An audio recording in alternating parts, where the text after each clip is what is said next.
so last week we've been talking about total differentials. Now we're going to use this knowledge to introduce another concept, total derivative. Okay, so imagine situations like this. Let's just say that y is a function of x and w. Now,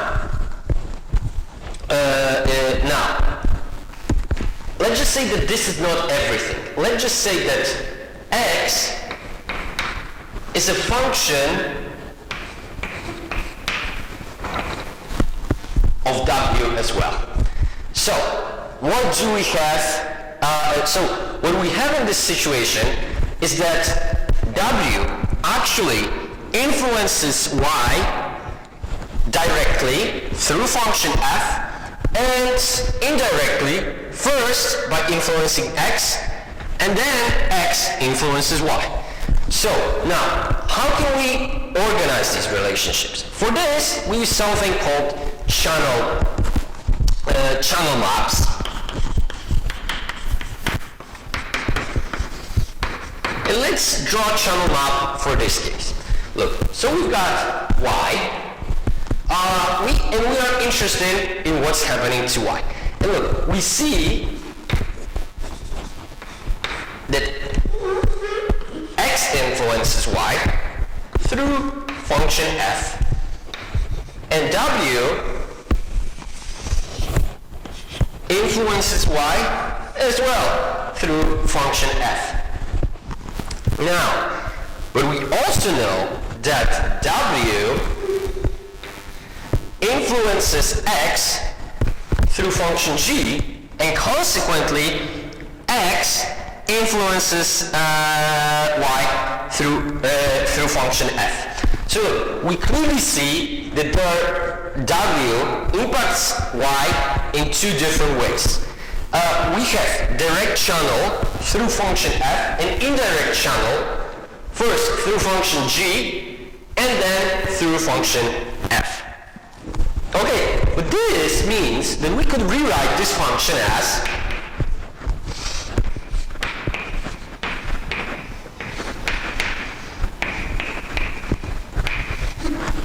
right? Which means that maybe there is some way in which we can calculate impact of w on y using derivatives. And actually, there is a way to accomplish that. But look, first, let's write down all the derivatives that we've got over here. Look, first derivative that we've got is derivative of y with respect to x. And look, because we will be using these derivatives now quite a lot, let's introduce a new shorthand.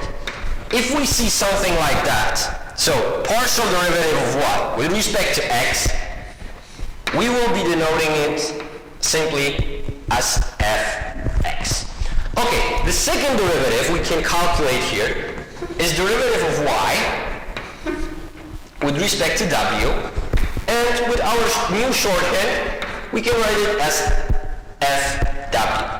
And finally, the last derivative that we've got over here is derivative of x with respect to w.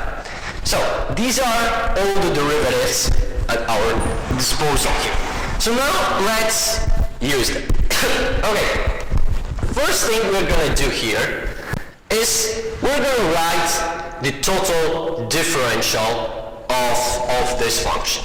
So we've got that dy is equal to derivative of y due to change in x dx plus derivative of y with respect to w times change in w. Or, using our new introduced shorthand, we can write it as fx dx plus fw dw. Look, in this case, of course, change in y can come from two sources, either change in x or change in w. And of course, the impact of each of these changes, independently of other changes, is measured by partial derivatives. But now, what we can do quite easily here is to divide both sides by dw. And now, what we obtain as a result is dy over dw equals to fx times dx dw plus fw. What you see over here is called total derivative. Because now what we have accomplished is that we accounted for influence of W or Y through both channels, direct channel and indirect channel through function G, so through variable X.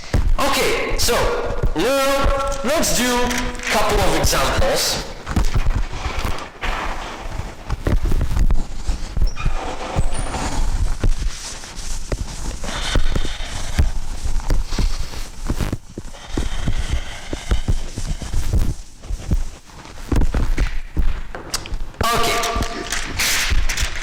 So let's just say that our function y equal fxw is equal to 3x minus w squared, and x being function of w is equal to 2w squared plus w plus 4. Okay, let's do it step by step. Okay, we are interested in what is the total impact of W on Y. Let's start by writing all of the partial derivative, all of the derivatives in general. So, we start by finding fx, so partial derivative of y with respect to x. We get that this is simply 3. Now, we find partial derivative of f with respect to w, so fw. This is equal simply to negative 2w. Okay, now we want to account for impact of w on x, so we are looking for dx dw. So we differentiate this, we get that this is 4w plus 1. Okay, the only thing left now is to use the formula that we've got. So we've got the dy dw is equal to f of x dx dw plus fw. F of x is 3 times 4w plus 1 and plus fw, so negative 2w, which gives us 10w plus 3. So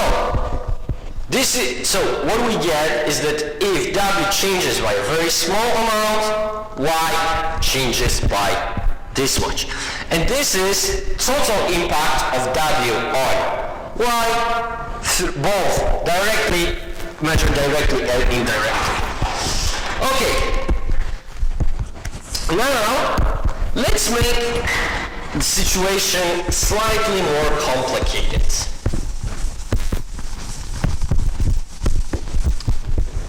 Now let's just say that our function is y equals f of x1, x2, and w.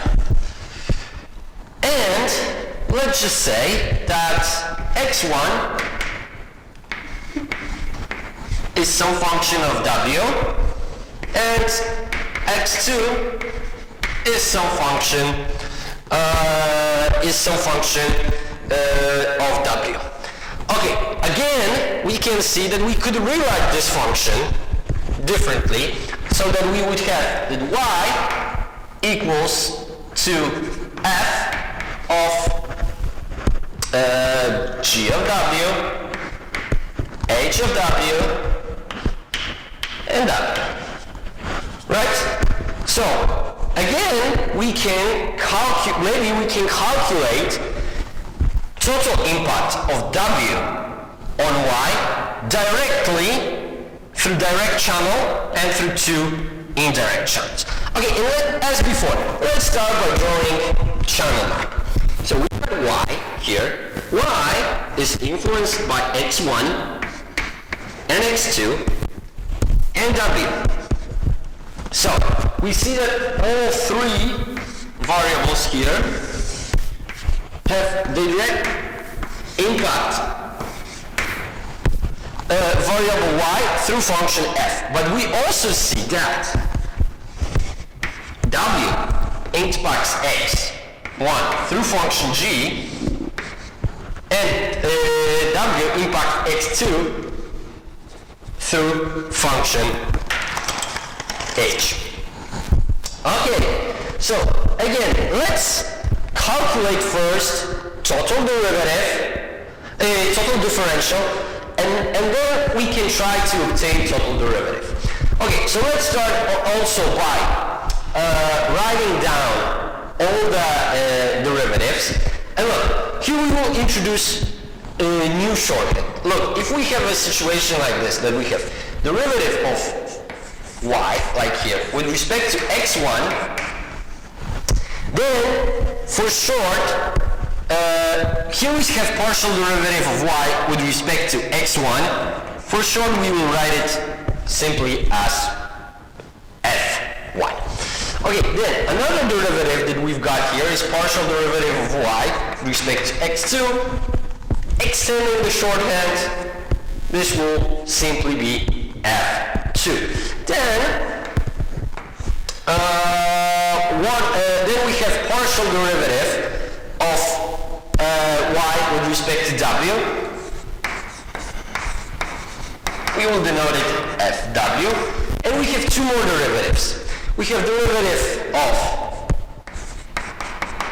x1 with respect to w, and we have derivative of x2 with respect to w. Okay, so let's collect all this knowledge, and let's write down the expression for total differential for function f. So we've got the dy is equal to f1 dx1 plus f2 dx2 plus fw times dw. Okay, and look, again, we can divide both sides by dw because we are interested in the total impact of w on y. Now, this is of course measured by derivative dy dw, and we get that this is equal to f1 dx1 over dw plus f2 dx2 over dw plus fw. And look, again, we've accounted for direct channel and two indirect channels. Okay, now let's make another example. So, let's just say that we are given production function in the general form. So, we've got that production function is a function of capital, labor, and time. Well, why do we introduce time into the production function? Let's just say that through time, we've obtained better technology. So, when time passes, we can expect that we will be able to combine factors of production in a better way. So, we can introduce time as a proxy for technology. But let's just say also that capital stock is also a function of time, and labor force is also a function of time. Okay, now we are interested in what is happening to the level of production as time goes by. Okay, so look, let's introduce one more thing. Now, if we have derivative of Q with respect to time, we usually denote it like this, with Q with the dot above. And look, in the same, by the same token, we can denote dk, dt as k with a dot, and dl, dt as l with a dot. Well, this is a convention that is used, and generally derivatives with respect to time are written in this way to make things short. Okay, but let's go to the derivative that we wanted. So, we want to get dq dt, which we can write as q with a dot. And now look, what would we get here if we apply total derivative? First, we need to have partial derivative of q with respect to k. So this would be marginal product of capital. And then we are interested in direct impact of t. So now we need to have derivative of k with respect to time, which is given by k with a dot. Then we have plus. Again, we need to have partial derivative of q with respect to labor, marginal product of labor, and multiplied by derivative of labor with respect to time, so L with a dot. And finally, the only last thing we need, so it's our proxy for technological progress, which would be derivative of level of production with respect to time, which we would denote as QT. Okay, and this is basically how we use total derivatives. Now, let's make things even more complicated, and we are going to introduce another concept, which is a very peculiarly sounding name, which is partial total derivative. Yeah, I know it sounds kind of oxymoronic, because if something is partial, it cannot be total, but as you can see, the name is clearly justified.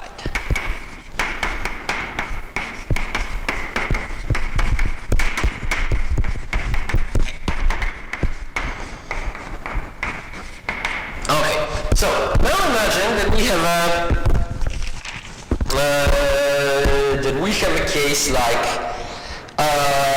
a case like this. That y is a function of x1, x2, u, and v.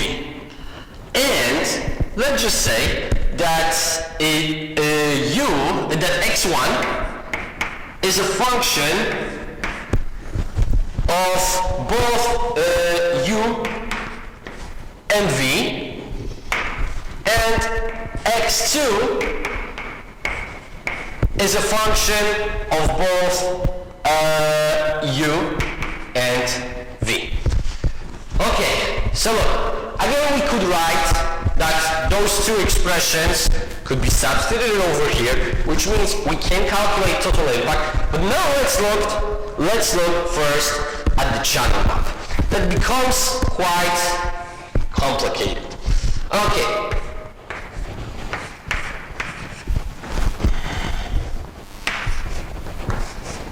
Okay, so look, imagine first that only u is changing. What will happen? Well, u impacts y directly through function f. But look, if u changes, it impacts also x1 through function g, and x2 through function h. And then those, in turn, are influencing y through function f. And look, what you see over here is that we've captured total impact of u on f while keeping v constant. And look, this is why we call it partial total derivative. Total, in this context, means we've accounted for every direct and indirect channel possible. And partial, because we also assumed that the other variable v, remains constant. So as it remains constant, this is a partial derivative in nature as well. Okay, and look, now we can also see that by the same token, we can account for impact of v.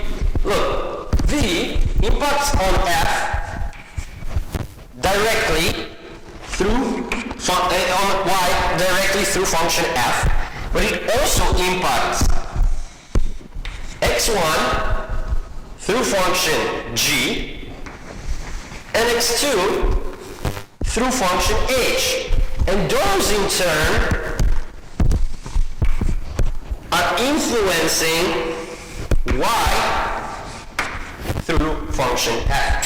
So look, in this context, we can actually calculate two different partial total derivatives. And look, we can denote them, so let's start with u. So total impact of u on while v is kept constant, we can denote in three different ways. That would be the first one.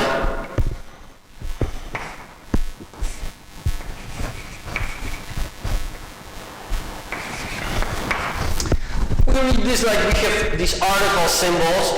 It's not very convenient, so I recommend for you to use one of the other two.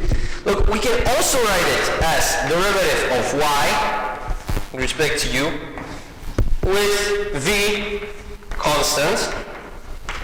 And the third one is the one that I actually prefer, and the one I'm going to be using is that dy du dv equals to 0. Look, this one, they are all by definition exactly the same. So those are just different denotations.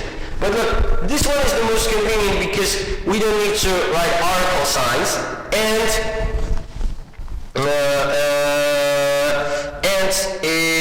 what we have here is information that we have dy over du, so impact of y of u on y, while dv is equal to 0. So v is not changing.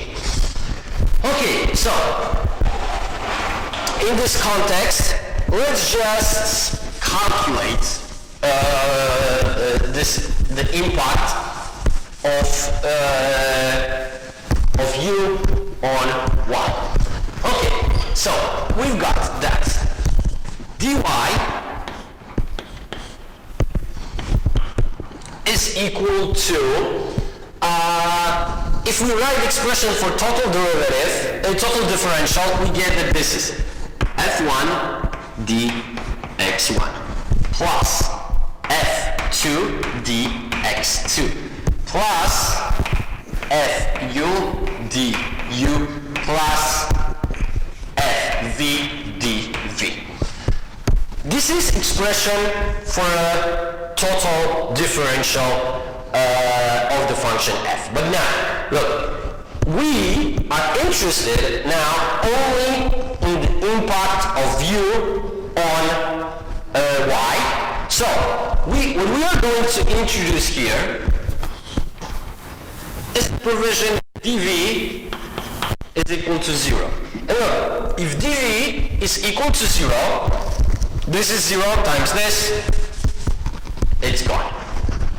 Okay, and look, now all we have to do is to divide both sides by du, as we did before, and we obtain that dy du, provided that dv equals to 0, is equal to f1 dx1 plus over du f2 dx2 over du plus fu. And look, again we've accounted for both direct channel and two indirect channels, and we have total impact of u on y while dv is equal to 0, so while v is kept constant. And look, by the same token, we can write down expression for total derivative, total partial derivative of y